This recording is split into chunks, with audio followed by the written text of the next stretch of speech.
بسم اللہ الرحمن الرحیم۔ اسٹوڈینٹس، آج ہم نے آیت نمبر 12 پڑھنی ہے اور کچھ اور آیات 13 14 بھی اسی ویڈیو میں کمپلیٹ کرنے کی کوشش کریں گے۔ تو یہ آیت نمبر 12 کے حوالے سے میں پہلے بتا دوں کہ یہ پیپر پوائنٹ آف ویو میں موسٹ ریپیٹڈ آیات میں سے ون آف دا ایک آیت ہے، ٹھیک ہے جی۔ وَإِذْ يَقُولُ الْمُنَافِقُونَ وَالَّذِينَ فِي قُلُوبِهِمْ، اور جب منافق اور وہ لوگ جن کے دلوں میں بیماری تھی، مرض تھا، قلوبہم مرض، ما وعدنا اللہ، وعدہ کیا اللہ و رسولہ اور اس کے رسول نے، الا غرورا، دھوکے کا۔ لیں جی اس کا ترجمہ سنیں۔ اور جب منافق اور وہ لوگ جن کے دلوں میں بیماری ہے کہنے لگے کہ خدا اور اس کے رسول نے محض دھوکے کا وعدہ کیا تھا۔ اچھا جناب جی، اللہ اور اس کے رسول نے کیا وعدہ کیا تھا؟ اس فکرے میں وعدہ یہ کیا تھا کہ اہل ایمان کو اللہ کی تائید و نصرت حاصل ہوگی، یعنی کہ ایٹ دی اینڈ رزلٹ میں مسلمانوں کو فتح اور کفار کو شکست فاش ہوگی۔ لیکن جب وہ 1 مہینے تک محاصرہ کیے رہا انہوں نے مدینے کا، تو اب جن کے دلوں میں مرض تھا اور بیماری تھی اور منافقین اور بنو قریظہ والے، یہ لوگ کہنے لگے دیکھا اللہ اور اس کے رسول نے ہم سے دھوکے کا وعدہ کیا۔ اگلی آیت میں دیکھیں، وَإِذْ قَالَتْ طَائِفَةٌ مِّنْ أَهْلِ يَثْرِبَ لَا مُقَامَ لَكُمْ فَارْجِعُوا، اے اہل یثرب، جب ان میں سے ایک جماعت کہتی تھی کہ اے اہل یثرب، یہاں ٹھہرنے کا کوئی مقام نہیں، وَيَسْتَأْذِنَ، اجازت لیتے، فریق منہم، ان میں سے، نبی کے پاس، یقولو، کہتے، انا، بے شک، بیوتنا عورا، بیوتنا ہمارے گھر، عورا کھلے ہیں، وما ہی بعورا، حالانکہ وہ کھلے نہیں تھے، ان یریدون الا فرارا، وہ تو فرار چاہتے تھے، یریدون چاہتے تھے، فراغت یعنی کہ جنگ سے بچنا چاہتے تھے بیٹا۔ اچھا جی، اور جب ان میں سے ایک جماعت کہتی کہ اہل یثرب، یہاں ٹھہرنے کے لیے کا کوئی مقام نہیں، بیٹا یہاں ٹھہرنے کا کوئی مقام نہیں، اس کے نا 2 مطلب تھے، اس فکرے کے 2 مطلب۔ ظاہری مطلب یہ کہ خندق کے سامنے کفار کے مقابلے پہ ٹھہرنے کا کوئی موقع ہی نہیں، اور شہر کی طرف پلٹ چلو، اور باطنی جو ان کا اصل مقصد تھا، اسلام پر ٹھہرنے کا کوئی مقام نہیں، اب اپنے آبائی مذہب کی طرف لوٹ آؤ، جیسے تم پہلے کفر، شرک، بت پرستی میں تھے وہاں لوٹ آؤ، تاکہ سارے عرب کی دشمنی مول لے کر جو اس خطرے کو ہم نے اپنے اوپر ڈالا ہے اس سے بچ جائیں۔ بیٹا دیکھیں، یہ جو جنگ ہو رہی تھی مسلمانوں کے ساتھ اس لیے کہ انہوں نے دین پر عمل کیا، تو وہ یہ مشورہ دے رہے تھے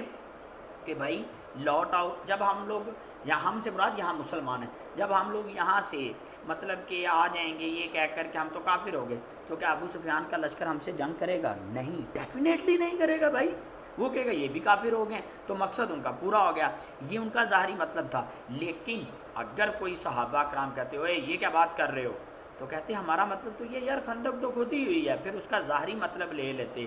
اور اگر کوئی نہیں لیتا تو اس کو باطنی مطلب سمجھانے کی کوشش کرتے۔ یہ وہ لوگ ہیں جن کے دلوں میں مرض تھا، منافقین، اور انہی میں سے ایک گروپ نے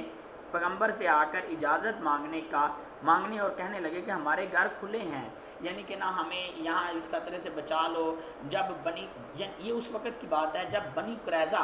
حملہ آوروں کے ساتھ مل گیا۔ حملہ آور کون تھے؟ ہاں، ابو سفیان والے۔ بیٹا میں آپ کو اٹینٹو کرنے کے لیے یہ بات کر رہا ہوں، ابو سفیان کے ساتھ مل گیا، تو ان منافقین کو رسول اللہ صلی اللہ علیہ وآلہ وسلم کے لشکر سے بھاگنے کا ایک اچھا بہانہ ہاتھ آ گیا، اور انہوں نے یہ کہہ کر رخصت طلب کرنی چاہیے، جانا چاہا کہ یار اب تو ہمارے گھر ہی خطرے میں پڑ گئے ہیں، بنو قریظہ والے ہمارے بال